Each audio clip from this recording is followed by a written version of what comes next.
दूसरा पार्ट है कि जो फाइनल इमेज फॉर्म होनी चाहिए वो कहां पर होनी चाहिए। सेकंड पार्ट है फाइनल इमेज जो फॉर्म होनी चाहिए वो होनी चाहिए इनफाइनाइट पर। यही था ना सेकंड पार्ट। तो अब कैसे करेंगे।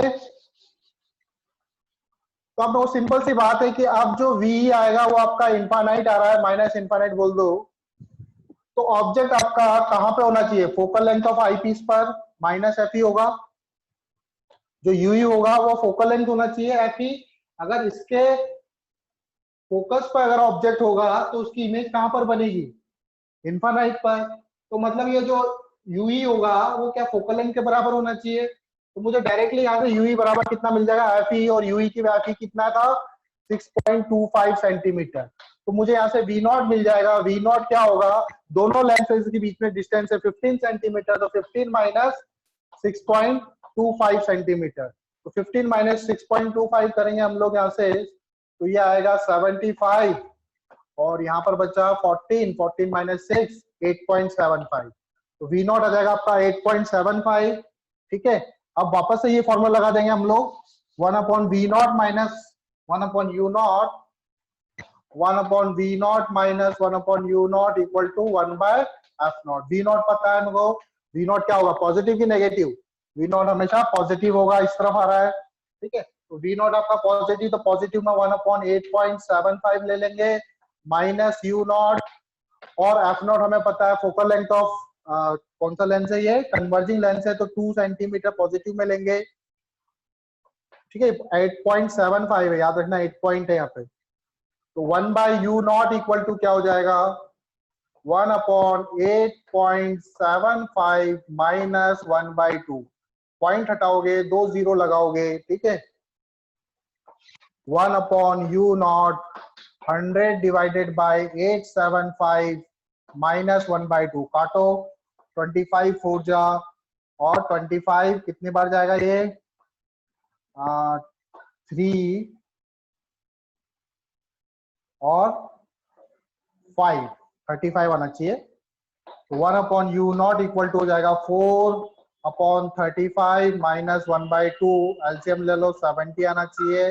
इधर होगा 8, इधर होगा 35, माइनस 35 माइनस 8 कितना होता है, माइनस 35 प्लस 8 27 बाई 7 70।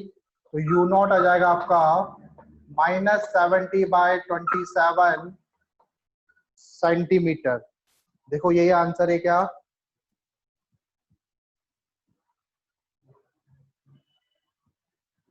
कितना आएगा ये,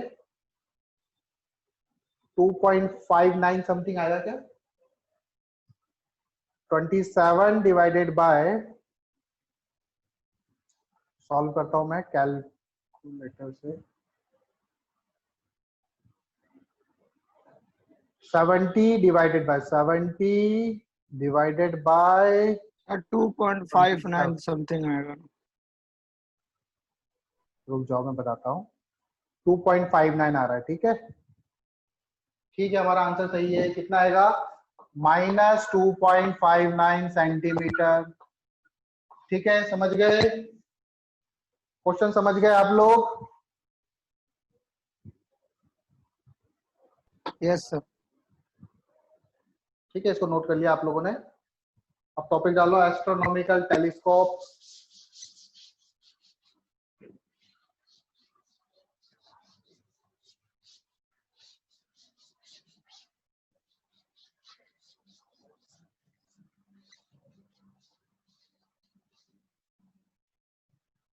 ठीक है, ऑप्टिकल इंस्ट्रूमेंट चल रहा है। अब तीसरा जो इंस्ट्रूमेंट है वो है आपका एस्ट्रोनॉमिकल टेलीस्कोप।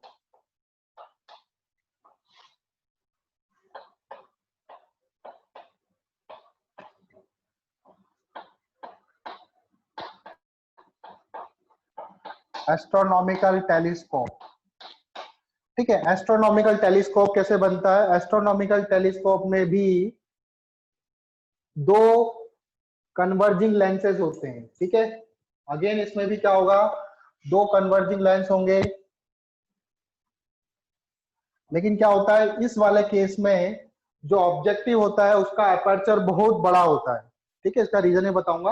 अपर्चर हम लोग, इसका अपर्चर मतलब साइज, आपने देखोगे बहुत बड़े बड़े हबल टेलीस्कोप जो होता है उसका जो रेडियस है, हबल टेलीस्कोप नाम सुना आपने? ठीक है, हबल टेलीस्कोप का जो रेडियस है, डायमीटर है, वो 2.5 मीटर करीब है। ठीक, तो टेलीस्कोप जो होता है उसका डायमीटर क्यों ज्यादा है? ताकि उसमें ज्यादा से ज्यादा लाइट रेस, क्योंकि जो हम टेलीस्कोप से क्या करते हैं, स्टार्स वगैरह इन चीज को देखने की कोशिश करते हैं।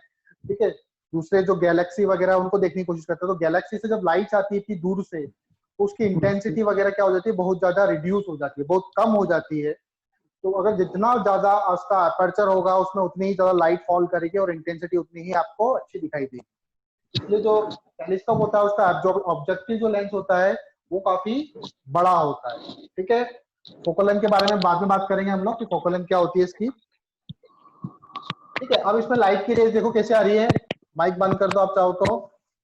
इसमें लाइट की रेस देखो कैसे आ रही है, लाइट ऐसे आ रही है। क्योंकि मैं स्टार्स वगैरह को देख रहा हूँ, तो स्टार से तो लाइट ऐसे सीधी नहीं आएगी, वो किसी एंगल पे होगी। तो एंगल से जो लाइट है वैसे कुछ करके आ रही है, ऐसे करके। ये जो सारी की सारी लाइट है ये कितना एंगल पे आ रही है? अल्फा। अल्फा क्या होता है? अल्फा मैंने बताया था, अल्फा क्या होता था लेंस के लिए, सॉरी माइक्रोस्कोप या फिर जो हमने मैग्नीफाइंग ग्लास पढ़ा था वहां पे हमने अल्फा पढ़ा था कि जो ऑब्जेक्ट, आपकी जो आई है उस आई से कितना एंगल बना रहा है ऑब्जेक्ट, उसको हम अल्फा बोलते थे।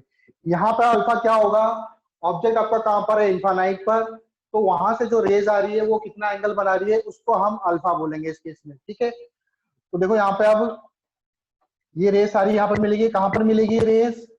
मैंने बताया था जब ये रेस कहां से आ रही है, इन्फानाइट से आ रही है। ये आपस में तो पैरेलल है लेकिन किसी एंगल पे आ रही है, तो कहां से आ रही है ये? इन्फानाइट से आ रही है। तो इसकी इमेज कहां पर बनेगी? फोकस पर बनेगी। किसके फोकस पर? इसके, ये कौन सा लेंस है, ऑब्जेक्टिव, ऑब्जेक्टिव के फोकल प्लेन पर बनेगी। फोकस तो यहाँ पर है, इसके प्लेन पर बनेगी, फोकल प्लेन पर ये एफ नॉट होगा। अगेन यहाँ पर जो इमेज बननी चाहिए वो इस तरह से बननी चाहिए कि वो इस वाले लेंस के लिए एज अ ऑब्जेक्ट काम करे। तो उसके लिए ऑब्जेक्ट कब काम करेगा? जब वो इसके फोकल लेंथ के अंदर आएगा। किसके फोकल लेंथ के अंदर? आई पीस के फोकल लेंथ के अंदर अगर इमेज फॉर्म होगी तो इसका फोकल लेंथ यहाँ कहीं होना चाहिए, तभी ये पॉसिबल हो पाएगा। एफई, एफई जो है इसका फोकल लेंथ है, तो इसके फोकल लेंथ के अंदर आनी चाहिए तभी इमेज फॉर्म हो पाएगा। ठीक है, तभी यहाँ पर ये इमेज एज ऑब्जेक्ट वर्क कर रही है। अब ये इमेज जो है एज ऑब्जेक्ट वर्क कर रही है, तो लाइट की रे कैसे जाएगी? एक रे ऑप्टिकल एक्सिस से निकाल दो। ठीक है, ये रे ऐसे करके जा रही है, फाइनल इमेज जो फॉर्म होगी आपकी, इसको पीछे इंक्रीज करोगे तो ये यहाँ कहीं बनती हुई आपको नजर आएगी। ठीक है, अभी डिस्टेंस आपकी कुछ भी हो सकती है, डी डिस्टेंस मान लो। तो ये डिस्टेंस जो होगी अगेन, ये इसको हम क्या बोलेंगे? इसको बोलेंगे हम वी नॉट, वी नॉट नहीं सॉरी वी बोलेंगे। ये डिस्टेंस को क्या बोलेंगे हम लोग? U E, distance of object from eyepiece. ठीक है, आपको फाइनल इमेज पता ही है, इस वाले से इमेज जो बन रही है वो एफ नॉट पे बन रही है। आप चाहो तो इसको वी नॉट भी लिख सकते हो, लेकिन वी नॉट यहाँ पर क्या होगा? वी नॉट एफ नॉट के बराबर होगा। आई बात समझ में यहाँ तक? अब ये जो इमेज है, फाइनल इमेज आई पे कितना एंगल बना रही है उसको हम लोग बीटा बोलते हैं। तो ये वाला एंगल क्या होगा आपका? ये वाला एंगल आपका बीटा होगा। ठीक है, ये वाला एंगल क्या होगा? बीटा।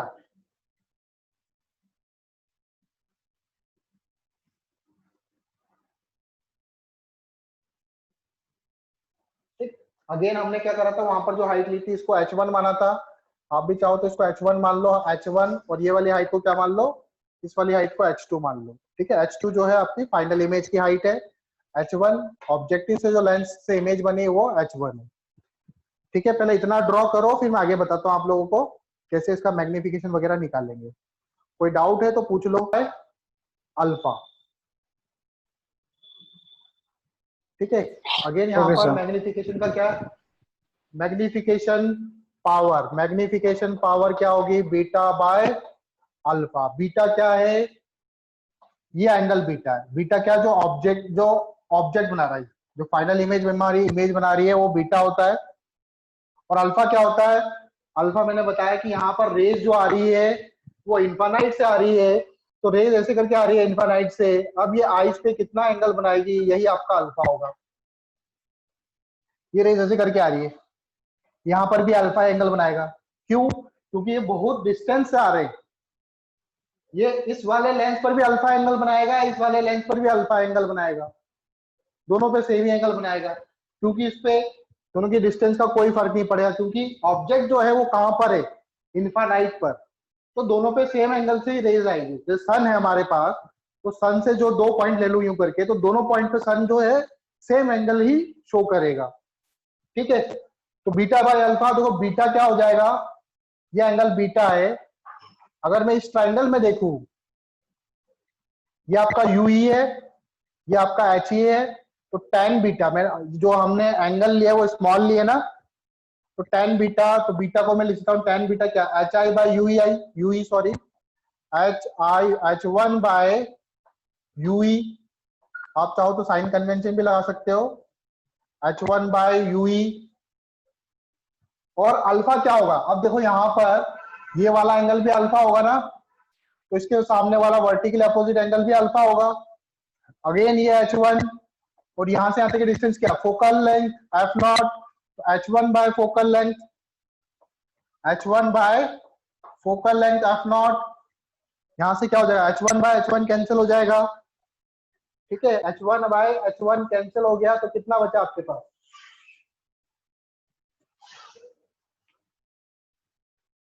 मैंने कुछ गड़बड़ तो नहीं करी?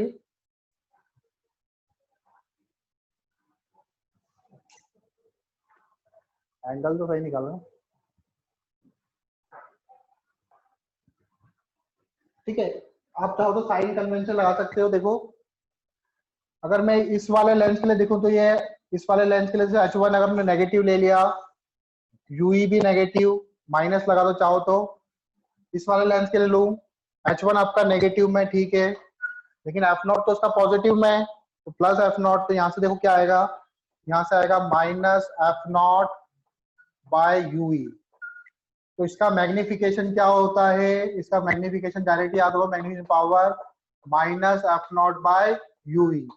यहाँ पर हम लोग लीनियर मैग्निफिकेशन क्यों नहीं निकाल सकते, क्योंकि हमको हाइट ऑफ ऑब्जेक्ट नहीं पता है, हमें इमेज की हाइट पता है। ठीक है, तो लीनियर मैग्निफिकेशन नहीं यूज करेंगे हम लोग यहाँ पे कौन सा, एंगुलर मैग्निफिकेशन ही यूज करेंगे। आई बात समझ में? तो आप डायरेक्ट इसका फॉर्मूला याद रखो, क्या formula, minus F naught by ue. ठीक है, minus F naught by ue, इसका मैग्निफिकेशन याद रखो, directly f naught by ue होता है।